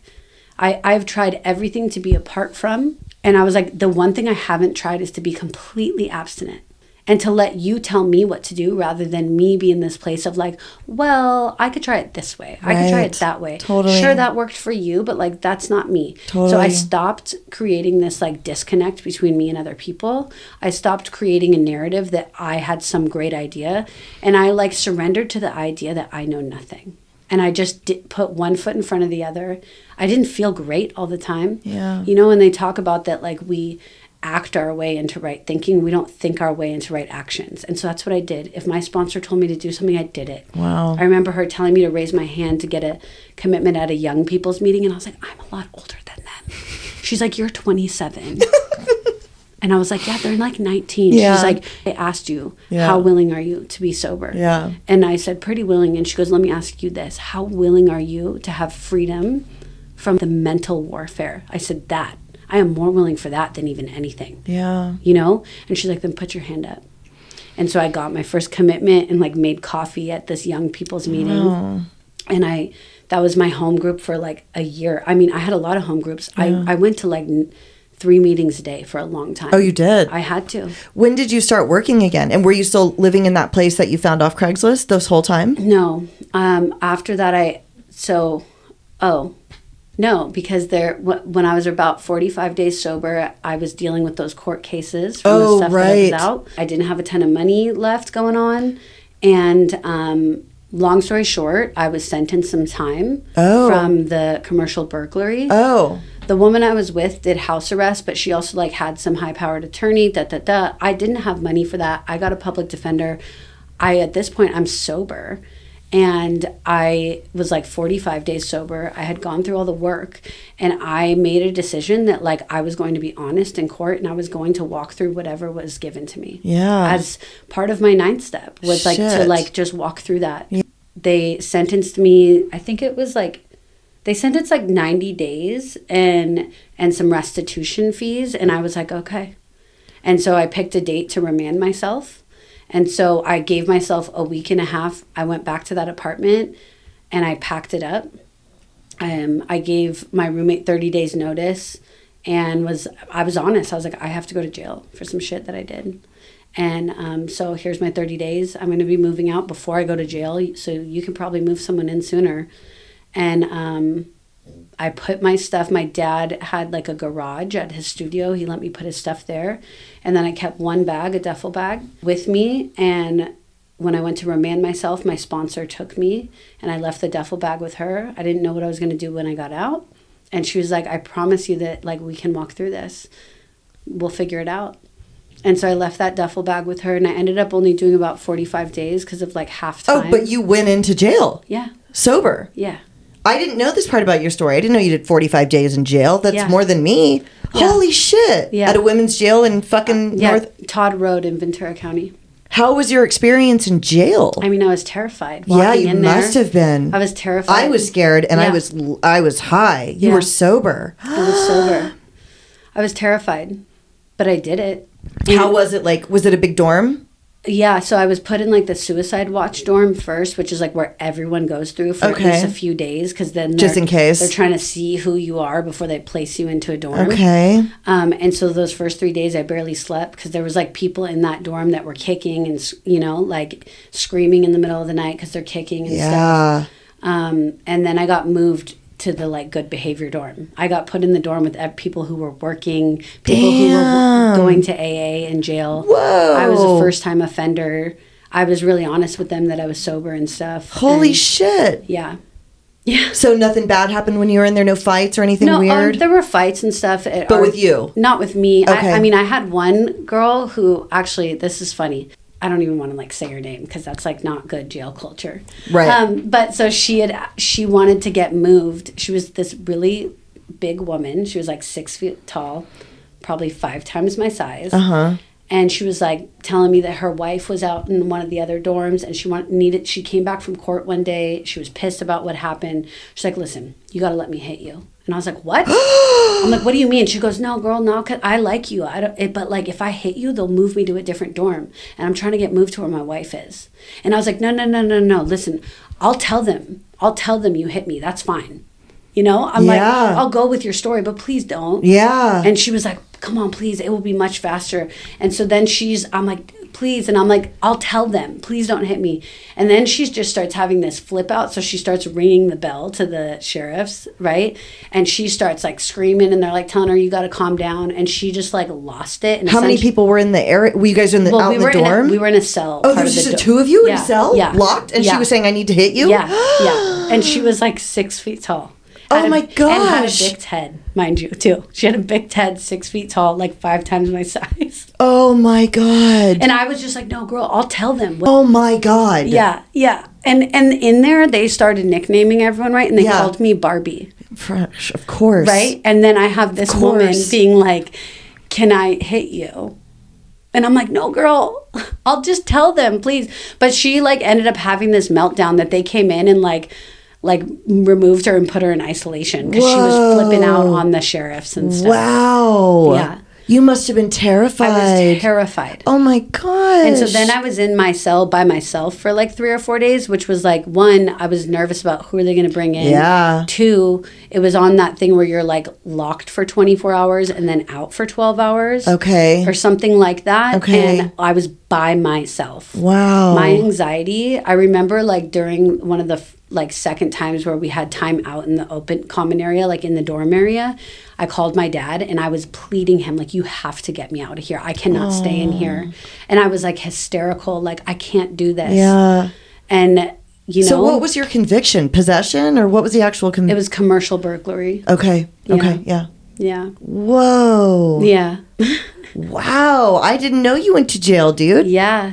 You've done more time than any of us. Really? Yeah, in that group. That's funny. I think we only all did like... And I did it sober. Yeah, that's wild. And, you know, while I was in there, there were drugs that went through the dorm. Okay. I was offered them. I said, no, thank you. Okay. They're like, you know, why not? I'm like, because I don't want to come back here. Like, that's why, you know. When I got out, though, I remember... You know, they call your name at like 4 a.m. and you got to go through the whole process. My dad picked me up and he's like, where do you want to go? I said, and I had him take me to this local meeting hall because I knew there was a 7 a.m. meeting. And so when I got out, I had just surpassed my 90 days while I was in jail. And I wanted to go take a chip because I was like, I can't believe I just did that. I can't believe you did that right now. Yeah. So you went and took 90 days and said, I just got out of jail? Holy shit. What was the response at that meeting? They must have been like, damn, dude. Well, because people knew I was going to jail. I was sharing about it in the meetings. Like, I'm terrified. Wow. I was like terrified to go into jail, you know? So like some of the people knew and they were like, you're back. And I was like, I did it. Dude. Yeah. Jenna. Yeah. You're a tough little bitch. I am. 27, tiny, beautiful, went into jail, sober. That's fucking incredible. Yeah. Yeah, it was a pretty gnarly part of my story. It is. Yeah. And so then it's funny, that friend who I mentioned earlier on that came down and took me to a meeting, his mom had, at the time, 27 years sober. She got sober when he was born. And she had reached out to me a few times knowing what I was going through. And so she called me once I was out. Her husband and my dad are really good friends, and because they're from the area. They go to Al-Anon, right? That whole thing. Right. She's like, what are you going to do? Where are you going to live? And I'm like, I don't know. And she's like, okay, you're going to come stay here in our guest room, and you have 30 days. And I want you to find a job. And the condition is sobriety, and you have to go to at least one meeting a day. Wow. So I did that. I started babysitting more legitimate, not people who are selling me meth. Right. And I got a job at like a tanning salon because I just needed a get well job. I did not want to, I had so much passion about working with kids and people, but I was like, I need to do something that literally just gives me a paycheck. And then I ended up moving in with a sober person I met in the rooms, and I just like slowly started to build my life. Wow, that is crazy. Yeah. And I like eventually, I think I didn't even buy myself a car until like a little after I had a year. Like I walked places. I took the bus, which I fought my sponsor about that in the very beginning. I'd be like, I'm not taking the bus. And she's like, who are you? Yeah. Well, you think because you like grew up in a nice area, you're better than? Right. And then I finally like surrendered to all these things, and like it was truly a humble process. And to, just saved up money to buy a car. Yeah. How much money was your first car that you bought? Like $2,300. Yeah. Okay. It was like a little Ford Focus. Dude, my first car that I bought was a Ford Focus. Was it? And it was $2,300. Seriously. It was less than tank. Yeah. Which is embarrassing to say. But yeah. Isn't that crazy? Yeah. Because I was like, I just Somebody need actually something gave that me works. my first car. Like, and then when it died, I bought one. Right. Like I just need to get to and from work and meetings and I'm good. Wow. That's it. Yeah. Holy shit. And then at a year sober, I got a job as a tech in a treatment center. Okay. Oak Forest? No. Okay. A spot in Malibu. I worked for Cliffside Malibu for like 5 years. Okay. The OG Cliffside Malibu, which was an incredible experience, personally and professionally. Yeah. Okay. I knew it was cool because, like, you know, I had that get well job, and then I was like, what am I going to do with my life? And I had this passion of being helpful and of service to others. And then I just was like, what if I worked in treatment and I like redirected this energy towards a way of something that I've now walked through and I'm going to continue to walk through. Totally. And you still work in treatment? I do. Are you able to talk about getting married and divorce? Yeah, absolutely. Okay. So I was like 9 months sober when I met my now ex-husband. He had 2 years. He was working in treatment. We started dating and like right away. Like as soon as our first date, he was like, I want to be in a relationship. Like, and he was really honest about that. I got pregnant a little over a year sober with my son, who's like the best thing that ever happened to me, my little boy. But I also in that moment told him, I said, do not propose to me just because I'm pregnant. Right. I felt weird about it. I was like, I'm brand new sober. This is crazy. I kind of can't believe this is my life. Like, I just was in jail last year. Totally. Now I have a car again. I have a job and I'm pregnant. Right. And you want to be with me. Was he like established and good guy and were you in love with him? Yeah, I was. Okay. Yeah. So it was a level, I know it probably isn't now, but it was a level up for you at that time. Absolutely. You can say that now. Okay. Yeah, and okay. he was. Yeah, he had a good job. Okay. He worked a program through NA. Sorry, I'm all tangled up. Worked a program through NA. He was sober. Yeah, he was established. He paid his bills. Like, things were taken care of, you know. And you were in love with him? I was. Aww. Yeah, I was. And, you know, we had our little boy, and then we bought a house purposely to flip it. And, like, we were trying to, like, find a way to make money to, like, start our lives. When my son was, like, a year old, that's when he proposed to me with my son, which was really special. And then about 2 months before our wedding, we found out I was pregnant with my daughter. Oh, shit. Okay. Yeah. And so I actually got married while 13 weeks pregnant, which is kind of cool because it's like my daughter got to be there with us. Yeah. You know, he and I went through some stuff during that, just like any relationship does. And I think we put the effort in to work through it. But, you know, the thing is, some of those things just continued to come up. I started to experience things that I had never experienced with a man before. Where, like, you know, I worked in Malibu, and, like, sometimes coming home, there'd be traffic in the canyon. And, like, I started to get things like, well, why did it take you so long? Okay. Who did you stop to see on your way home? And I was like, what? Like, we have a child. Like, I'm very happy with my life. Yeah. And so little things like this started to happen. And I had never really experienced that in a relationship. I had never really dealt with, like, jealousy, controlling. And it's just that started to expand. Yeah. And then it started to get to be a lot. And then I'm like defending myself about it. And I'm like, why are we having this conversation? Yeah. And we didn't align on a lot of things. You know, they talk about how, like, you know, when you date someone, it really takes a few years to really know who they are. Totally. And like, that's where we were at. It was like, we were at like 2.5, 3 years of dating. And we're just now having conversations about, like, politics. Oh, shit. Or beliefs on parenting. Okay. Or where we want to live long term. Yeah. Right? And it's like, and now. Was he older than you? Yeah, just by a couple years. Okay, so essentially kind of the same age. Yeah, 2 or 3 years. Okay. But it's like, now we have this child together, and I'm like, just realizing, like, we are not very aligned. Yeah. Like, at all. Right. And that created a lot of tension between us. I think he thought he was going to convince me to, like, think like he does, or things like that. Yeah, I mean, we did walk through some stuff. I know you asked me before if I was comfortable to talk about this, and I am, because of the fact that I think there's a lot of women who deal with this. Through that, tension became like little outbursts where he would like shove me or throw things at me, and I was like, what? This is weird behavior. And like the most simple way for me to put it is that like really escalated over the next 4 years to where like it wasn't just shoving, it wasn't just pushing, it wasn't just throwing something. Okay. Like without going into too much detail, like the last time an incident happened, I woke up after being knocked out with my 3-year-old standing over me saying, "Don't hurt my mommy." Oh no. And you know, that was the last day he and I ever spent under the same roof. Okay. The year leading up to that, there was a lot of contemplation about like, I know I can't stay in this relationship forever. I now have a second child. Yeah. She was an infant. So much contemplation back and forth, but there was also conversations between me and him around it, you know, and he would say things like, you would never be able to take care of 2 kids by yourself. I'll take these kids from you. And you know, there was like anyone who knows anything about domestic violence, like this was like a textbook situation where it was like, you know, I'd wake up out of situations and he'd apologize.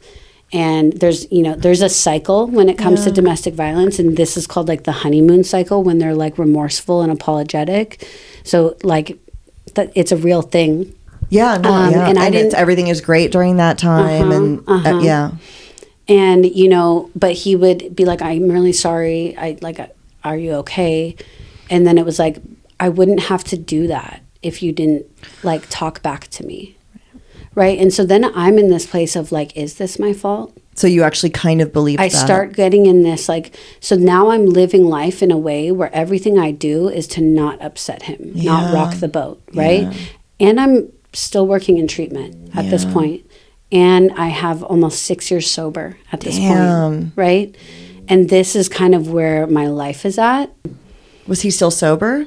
Yeah. Okay. Mm-hmm. Did like your sponsor know, or anybody in your program? My sponsor was aware, but I only to an extent, because I withheld information. Sure. So there was an incident that happened that was pretty bad. And he left the house, and I called my sponsor, and I called my dad actually, because I was at home at this point with like a 6-month-old and a 3-year-old. And he was so upset that he like through this meltdown, he like opened the door and like told the dog to get out. My dog went running. I had no idea where my dog was.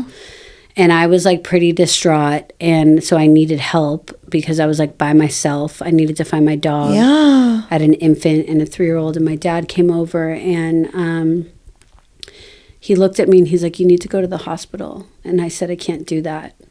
Like, he'll be so upset. And I was still so stuck in this thinking, but I couldn't hear out of one ear. Yeah. Oh my God. Yeah.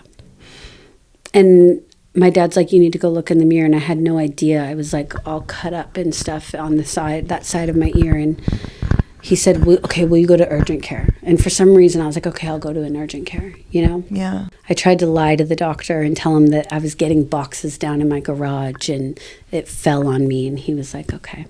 And I have to tell you, this doctor gave me so much grace. He was so kind. He like put his clipboard down. He goes, okay, listen, I've been here before. I know that what you're telling me is not what happened, and that's okay. And he goes, but I want to be honest with you that every time I've seen someone come in here, and this is the circumstance, if I see them again, it's always worse. And I just started bawling, but said nothing. Yeah. And he goes, we don't have to talk about it. I'm going to give you stuff to help, because I had a ruptured eardrum. Oh, and he's like, I'm going to give you some stuff. I'm going to put in my notes what I'm observing today, and if you ever need it, you can come here. Okay. And I hope that I don't see you again. Wow. That is my hope. You know, and he was so kind and so loving about it. And so I went home. I told my sponsor what happened that day as well. And I made a promise to both my sponsor and my dad. I said, I don't know what I'm going to do. He stayed out of the house for a few weeks and just kind of stayed away. And then when he called me remorseful, and let's go to couples therapy, let's work through this. And I wanted to work through it. Yeah. And I made a promise to my dad and to my sponsor that if anything ever happened again, I would leave. and I would make that decision. And things were good for a few months until they weren't. Yeah. And then I didn't want to tell anyone because I made a promise. Because you said you would leave. Yeah. So I lived quietly in it for a little bit. And there was just something that day when my son was standing over me and said, "Don't hurt my mommy." And I contacted my sponsor and a friend that had gone through a divorce and had left a similar situation. And I said, "I need help. I need to get out of here." And they rallied around me. My sponsor, she, like, God bless her, she did not need to do this, but she like booked me a hotel and just sent it to me and said, "Why don't you go there for a few days while we figure this out?" Wow. During that, he was very like, it was very back and forth of him being angry with me. I don't think he ever believed that I would leave. Yeah. Like, I think he was really in that position of like, I'm the man. Right. I have control over you. Were you financially dependent on him? Mm-hmm. Okay. Yep. And that was a lot of the fear. Of course. You know? Mm-hmm. I was, at that point, I was only working part-time. I was doing admissions somewhere, and I could like do it remotely and be part-time. And it was because we now had 2 kids, he was doing okay financially, that I could do that. Yeah. And so, you know, I stayed in the hotel for a few days. I stayed with some friends for a couple weeks. Did you bring the kids with you? Uh-huh. Okay. Until we found like a 1-bedroom apartment. We looked at what I could afford, and I was like, I know I can afford this.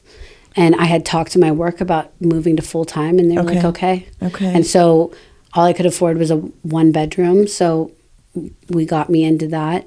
I lived in that 1-bedroom for 3.5 years with my kids because I didn't want to create instability for them. I wanted to stay put, you know. During that time, though, he was back and forth of like thinking I'm going to come back, begging me to come back, to being angry with me for doing this. The whole 3 years? No, the first like 6 beginning. months. Yeah, the first like 6 months. And I just stood really firm in, I mean, when I moved into this 1-bedroom, I barely took any furniture, anything with me. I didn't want it. It like had attachment to feeling, to energy, to memories.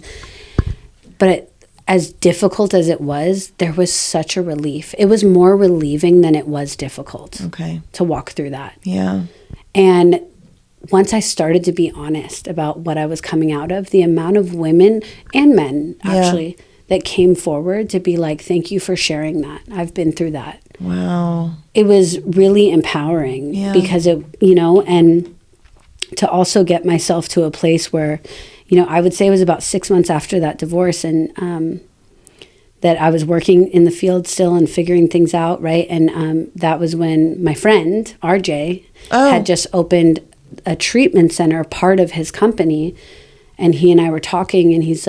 How did you meet RJ? I met RJ 12 years ago in AA. Okay. Oh, cool. Okay. When we were both going to young people's and just like being like, what are we doing? And we had been friends. Like, so he had watched my journey. I had watched his, and we just kind of were always around through the rooms. And when he asked if I wanted to come work for him, I was like, I do, but I also want to be really honest with you. Like, I'm in the middle of a divorce. Like, I just left. And he was like, okay, come, let's go. Yeah. And like, you know, I'm so grateful because that community is really like my community. Yeah. Yes, it's a job, and I love that I'm in a position where I'm privileged to call my job something that I'm so passionate about. I get it. I've been there with jobs before. Right. Mm-hmm. And it's like, but it's also become my family, you know? And working in this industry, not everywhere is like that. There's a lot of it that is, where it's really heart-centered and mission-based and mission-driven. Yeah. But there's also a lot of like corporate treatment centers where it's like, this is just a job, we're running your insurance like it's a debit card, but that's not where I am. You know, I'm in a place that is like truly mission driven and heart centered, and like at the end of the day, people are getting helped, and I'm like so proud to be a part of that. You know. Wow. Did you find your dog that night? Yeah, my dad did. Oh, thank God. Okay. All right. Okay. My dad found the dog. Oh, thank God. I know. Poor guy. Yeah. Wow. That's unbelievable. And what do you do at Oak Forest? Admissions, right? Or I'm the director of business development and admissions. Yeah. Okay. So I've had a lot of different roles throughout my treatment professional journey. Most of it I've done operations, and I love what I'm doing now because I'm getting to help people at kind of a broader level. Okay. You know, I'm on the phone with families on the front end before they get into treatment. Yeah. And kind of walking them through what that looks like, helping them find their own boundaries. It's for me, working with families is beautiful because of the fact that I'm a double winner, right? Like, I've worked the steps in Al-Anon, actually. Okay. When I was like want to 4 do years that. sober. I still want to do that. Yeah. So, well, speaking of the steps, well, Yeah. and so you end up getting divorced from the guy, and you co-parent as best you can. As best I can. Right. That's right. So, with the steps, what was your experience with the steps? And I think I told you, I sometimes ask this. Yeah. What's like your favorite step, or what did you really pull from the steps? Like, I feel like we all had these like little transformations and realizations. What would be some for you, or a transformation? Yeah. I love talking about this. I do too. This is my favorite part. The third step is everything to me. Okay. If I don't have a third step, I have nothing else. Okay. You know, and it does talk about that in the book, like that it's a keystone, right? And like what that means is that like the definition of the word keystone is an archway that is built as a foundation to build on top of, right? So like for me, the idea in that is that if I don't have a solid, not just understanding of my third step, but if I'm not living in that actively, all of the work and the steps that are after that, like I can't have them, right? Because without this solid foundation, I can't be building on top of it with something that's going to break or that is not solid. And so what that means for me is like relinquishing control, you know, relinquishing all these little plans and designs that Jenna's thinking is like, well, we should do it this way, this way, this way. Why isn't this person behaving the way I want them to behave? But like I relinquish that, I surrender that, and I let go of the idea that people are going to behave the way I think they should. And rather than being so reactive to life, I'm in acceptance. Okay. And I learned how to respond to life. And I learned how to respond to life in step 7. Okay. So step 3. Yeah. Allowing you, how do you not be in the place where you're doing all of the plans? Right. It's having an understanding that there's something bigger outside of me. Okay. You know, people call it God. People call it a higher power. People call it the spirit of the universe. I struggled with that in the beginning when I was really angry and resentful still. Yeah. I was someone who was in this place of like, well, if there is some God that's supposed to take care of me, then why did I walk through A, B, and C? You know, slowly over time, I was able to see that like I walked through A, B, and C and came out of it because there is something looking out for me, right?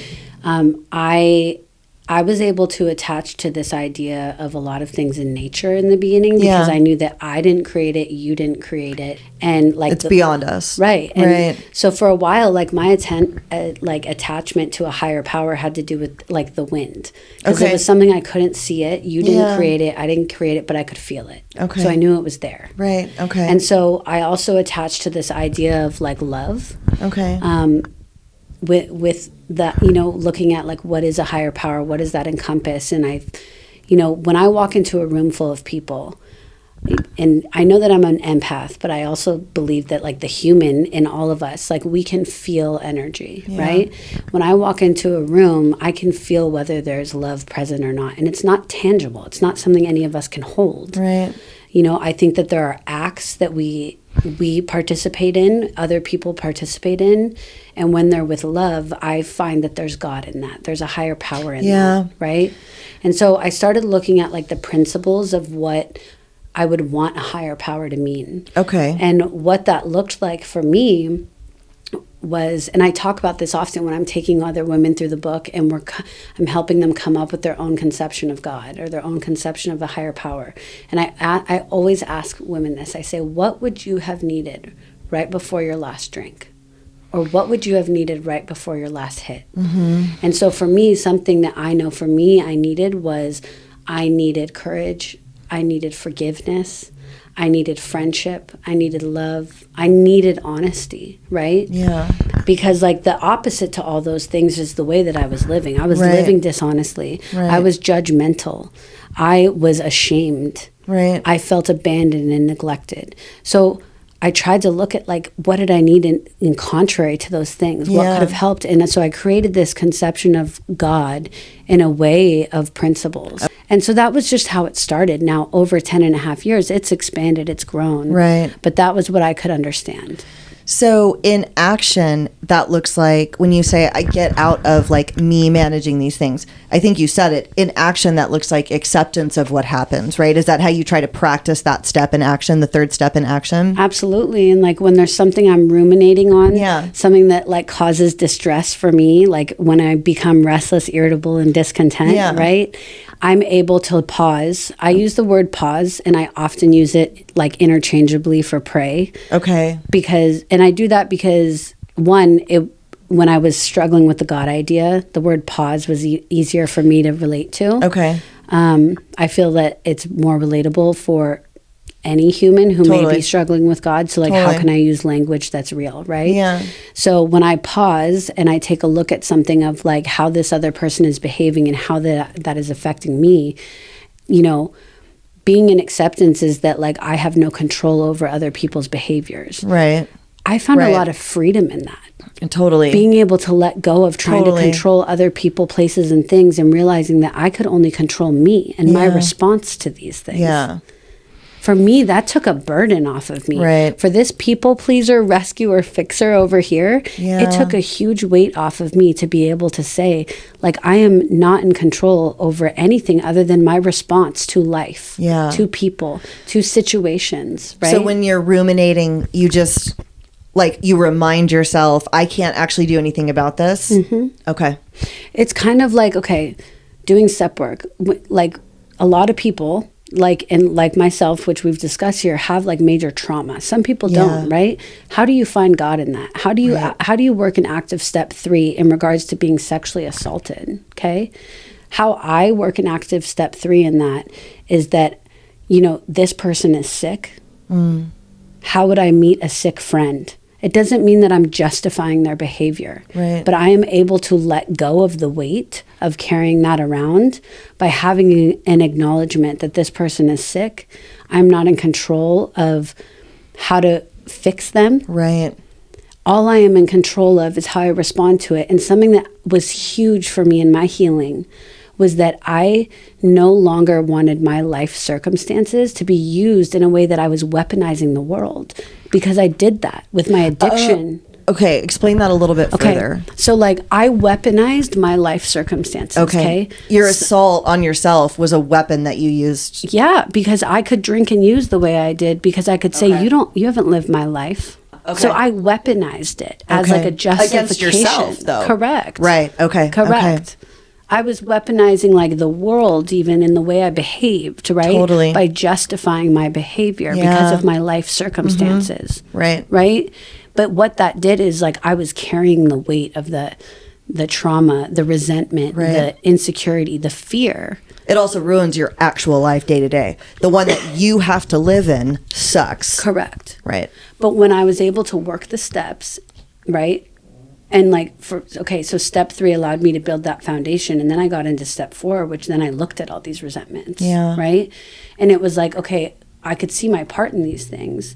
You know, even if my part was the dishonesty with myself of having unrealistic expectations of a sick man, my part was carrying the resentment. Yeah. It didn't mean that what happened. You're to blame for the assault. Correct. Right. Yeah. But I'm allowing this resentment to weigh me down. Right. And carry it with me. Right. Right.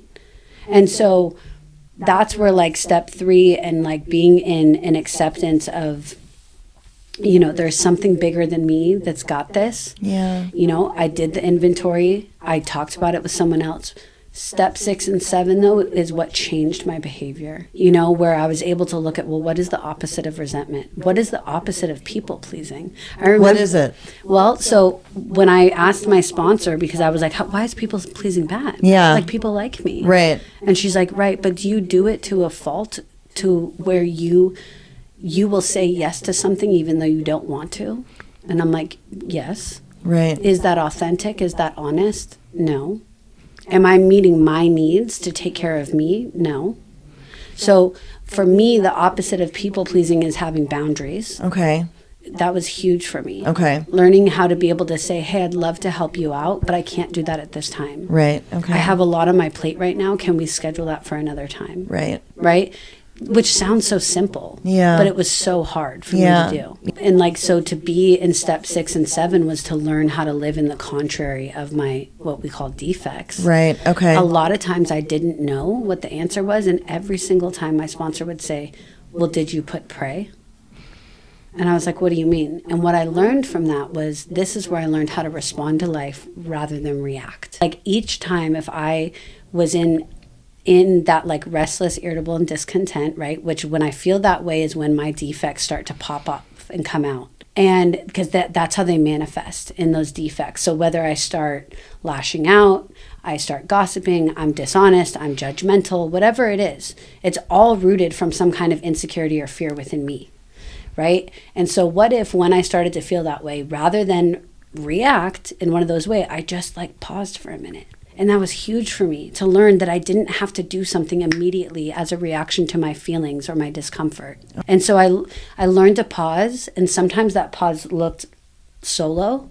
Maybe I meditated, maybe I prayed. Okay. There is times where like I find a pause in like blinking and taking a deep breath. Yeah. Which I can do that anywhere. Yeah. There's times when my pause looks like picking up the phone and talking it out with another person. Right. So that other person can tell me, okay, I hear you, but yeah, you're not going to do that. Right. Right. Yeah. And so that's where my behavior started to change. Okay. Okay. You know, and so I would say 3, 7, and then 11. Okay. Because 11 for me, you know, 11 is where it talks about how we have a conscious contact with God and we look to carry that out. So in 3, is where I like just started to make this idea, like, what could this look like? Yeah. Now I've done an inventory. I got really honest about myself. I learned what my defects are. I'm learning how to change my behavior. I've gone out and made it right with people where it's due. And now I'm in this place where I'm on like a daily reflection. How can I live in action? This is where I get to connect God to me and my actions. I accepted that there's a God. I accepted what those principles are. I've come up with ideas of what those principles are. How can I take those principles and put them in action in my daily life? So I'm able, like 3, 7, and 11 is like how I choose to live today. You hear people talk a lot about like, I live in 10, 11, and 12. Yeah, I do. Yeah, yeah. Of course I do. But if I don't have 3, I have none of those other ones. So what does 11 look like for you on a daily, like, do you have a meditation practice that you do daily? What does that look like? Yeah, I do. And it changes. It ebbs and flows over the years because like, otherwise I get bored. Right. Maybe that's my addict thinking. Like I do something for a while and I'm like, let's shake this up. Right, right. So sometimes it looks like meditating in the morning for 5 minutes. Okay. I have the daily reflections and then this meditation book that I love placed on a shelf right above my toilet. Okay. In my bathroom. Yeah. Because I wake up and I go pee every morning. Right. So I see it every morning. Yeah. And it's a way for me to not have an excuse of like, oh, I was too busy in the morning. What's the book? What's the meditation book? Okay. I have to remember what it's called. It's called Until Today. Okay. I love it. It's not AA literature, but it's very much so surrounded around AA literature and like being in the now and being present and like how we go. It's great for like setting intention for the day, and I love it. Oh, that's so cool. My sponsor gave it to me like 7 years ago. Okay. And it's one of my favorite books. Step 11 for me also looks like being able to recognize when I need to pause at any point throughout the day. You know, it's like it's being the calmness in the room. Okay. It's being the honesty in the room where there's dishonesty. You know, even if I'm showing up in the opposite of the defect. Yeah. Whether that defect is mine or yours I think or it's someone else's. Yeah. Okay. Yeah. Ugh, I love that. Yeah. Ugh, that's such a beautiful way to put that step into action. Yeah. Oh, that's really cool. Yeah. Well, and the St. Francis prayer, which is the 11-step prayer, like is all about that, right? Is that the one? I'm trying to memorize one of them right now that I love. That's my favorite. And I'm worried that my brain isn't working the way that it used to. Direct my thinking today, especially that it be divorced from dishonesty, self-seeking. I think that might be an NA 11-step prayer. I'm not sure. It's not the St. Francis one. But that sounds like similar to the 7-step prayer, which is like asking your defects to be removed and redirected. Right. Creator asked, now that you have all of me, or whatever. That one. Yeah, okay. Yeah. But yeah, the 11-step prayer specifically is like, may I seek to love rather than to be loved. May I grant forgiveness rather than to hold on. Like, so it's really, and that's the St. Francis prayer? Yeah, it's looking at how we can be in action rather than be concerned with how people are treating us. Okay. You know? Okay. Ugh, I love that. Yeah. So what does life look like for you today? Today, life looks like I have a beautiful little condo. We moved out of the 1-bedroom with my 2 kids. They're healthy and happy. I am like a team baseball mom. That's awesome. Right? My daughter and I get to have like girls' time. She loves to like go get her nails done with me. I spend a lot of time in the rooms of AA sponsoring other women. Okay. I love my job. I work full time for a facility, and I get to travel through that and go talk about the work we're doing across the country. Cool. Your New York trip was paid for, right? Yeah, the beginning of my so that was so cool because it was like when you girls were like, let's go to New York. I was like, I'm down. And then I was telling my boss I was going to go to New York, and he's like, you should go out there early and go meet with some interventionists. That's awesome. Yeah, and it was, you know, it was awesome that I got to like spend 3 days before you guys got there and go connect with other professionals in the field. And that's what I mean, like to be able to travel and go meet with other people who are like truly aligned, you know, from this heart-centered, mission-driven place, which is like, we're just here to help others. Yeah. Because that's not all of the industry, and it's hard to navigate. Yeah. So it's important to find the people who are doing it from a heart-centered place. Yeah. Yeah. Well, damn, dude. I learned so much from you. I know. I had no idea that you went to jail for 45 fucking days. Barbie. Yeah, totally. That's crazy. So everybody can connect with you at Oak Forest is your treatment center that you work at. Yep, I work for Oak Forest. If anyone's looking for help, you know, I can definitely help with that. It doesn't mean that you'll necessarily go there, but I'm pretty well connected. Or if you're just looking for a meeting, like I'm here to, or you need someone to talk to. Is your Instagram public? Like, can people follow you? Yeah, my Instagram is Jenna Rose Foster. Okay. Yeah. You can find her through me too. Yeah. Not everyone is, you know, I've got my Abby's and my Brittany Jades and my Rachels. Yeah. But then I always like to ask first, like, do you want people finding it? For sure. Yeah. For sure. Okay, no, it's public. Okay.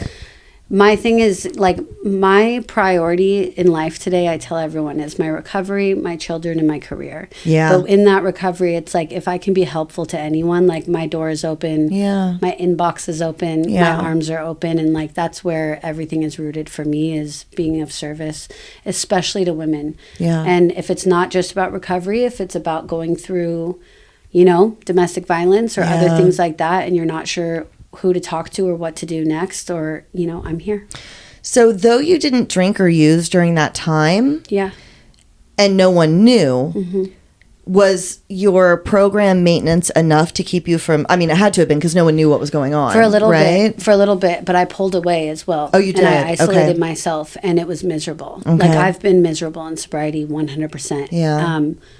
But when I left him and I moved into my own place, what saved me from like depression, because it was dark walking into that. I had a lot of shame and about like, I can't believe I was doing this sober and I allowed this. And, you know, before I worked through it, I felt super ashamed that I allowed this, right? What I did is I threw myself harder into AA than I ever have. And I treated it like I was a newcomer again. And started hitting meetings daily, raising my hand to sponsor more, spending more time helping others, getting more commitments, and it saved me. Dude, I think the beautiful thing about this program is that it can step up and save us during any time. Yeah. You know, my husband and I just went through that after he finally got sober again. You know, I'm struggling too. I've lost all these friends from my studio, all these women. I'm brokenhearted about it. And I did the same thing. I finally started raising my hand to sponsor again. You know what I mean? Like, if we lean into the program, I feel like it can solve most issues. Yeah, and it's like I lean into the program doing exactly what it tells me my ultimate purpose is, which is to be of service to others. And then next thing I know, I'm helping others walk through what I just walked out of. Right? Yes. And that's our purpose. Yeah. Okay, one of my last questions. Yeah. The sexual assault, did that manifest in intimacy issues later? And if it did, how did you work through that? Or when you spoke about it, was that when the healing kind of happened? Like, if someone's listening and that's happened, how do you recommend working through that? So, I mean, I was like 13 when it happened. Right. I didn't speak about it till I was 25. when I was a teenager, like I would say I was almost like a little bit of a late bloomer because Okay. it kind of freaked me out to let anyone Right. get close to me. Right. I lost my virginity when I was 18. Yeah. Which, I mean, that's like a good age. Yeah. But, like, but it's later than most. but for like drug addicts like us, Right. that's later, Yeah. right? I was just so nervous. Everything Yeah. made me nervous. I felt, I was so insecure, right? And I can also tell you that, like, through my marriage and dealing with domestic violence, I became very like closed off Yeah, to okay. intimacy, Okay. which I know now that's because like when you have someone who's hurting you emotionally or physically or any kind of way, like the last thing you want is intimacy. And so after my divorce, I remember thinking like, did I lose my sex drive? Yeah. Right? Like, do I just have no sex drive? Yeah. And I learned that once I did some step work and I did some therapy and I healed, it was like, no, It you came did back. not. Yeah. What you lost was like self-esteem Right. and self-confidence. And so I think there's healing in self-esteem Yeah. Okay. Okay. and being able to be really vulnerable about that. And I think that if you are feeling nervous or insecure or in fear about intimacy, it's also okay to say that Right. and like work through the stuff in here and up here before you're ready to jump into that. Yeah. Totally. Yeah. Jenna, thank you so much. Thank you. I'm for so having glad we me got and to do spending this. time with me. Me this too. is awesome, and you got to meet Tanky And Tank has Skylar. been here with me the whole time He's on my being foot. so sweet. But see, this makes me feel like he feels safe. No, well, he does. Normally, he sits over there Yeah. and he looks at the people. He'll start doing this shit. No, he's just He'll been, walk out. He's like definitely nuzzled feeling up safe. against me. I know. And that he's, makes me happy. That's he's what never, I want to be. I'm telling you, he's never done this in an interview ever. He sits over there fine. and stares at the person or no, scratches. he feels or, safe. Yeah, he But that's how, like does. that. This is like symbolic. This is how I want to feel. I want Yeah. people to feel like they can nuzzle into me. Yeah. You know. Oh, Jenna. Well, thank you so much for your time. I really appreciate it. Thank you, babe. I love you. I love you too.